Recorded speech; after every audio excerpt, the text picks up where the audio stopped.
14 गुणों से बलवान पति को मांगा था, 14 गुण वाला पति। तो शंकर जी ने कहा इतने गुण तो किसी में नहीं हो सकते, तो उसने कहा फिर 5 गुण का पति दे दो, जो वीर हो, धैर्यवान हो, विद्वान हो और युद्ध में प्रबल, धनुर्विद्या में प्रबल और दिखने में भी सुंदर, वैसे 5 गुणवान उसने पति मांगे। तो शिव जी ने कह दिया कि तुम्हें दे। आखिरी जो द्रौपदी ने मांगा वो किसी एक अकेली द्रौपदी के लिए नहीं, जो आखिरी में मांगा गया वो केवल द्रौपदी के लिए नहीं था।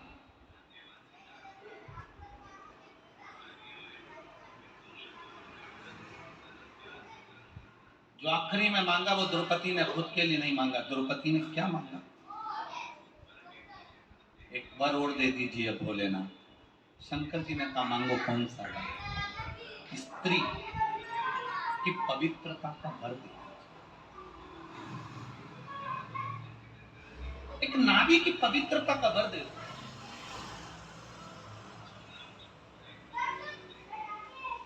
शायद ये कथा अभी तक प्रसंगों में नहीं आई, ये तब शिव महापुराण की कथा के प्रसंग में ये चरित्र आया है। तो आप ध्यान लगाकर सुनना। नारी की पवित्रता का वर दीजिए। शिव जी ने कहा मैं नारी की पवित्रता का वर देता हूं। क्या वर? नारी की पवित्रता रहना चाहिए। किस स्थान पर नारी की पवित्रता का स्मरण करा गया है? जरा जितनी मेरी बहनें बैठी हैं, जितनी मेरी माताएं बैठी हैं, जितनी मेरी जीजियां बैठी हैं, सावधानी से सुनना कि नारी की पवित्रता का वर केवल एक द्रौपदी को नहीं मिला था।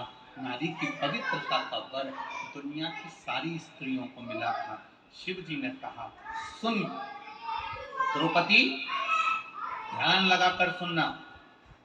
पहला नारी की पवित्रता का वर देता हूं।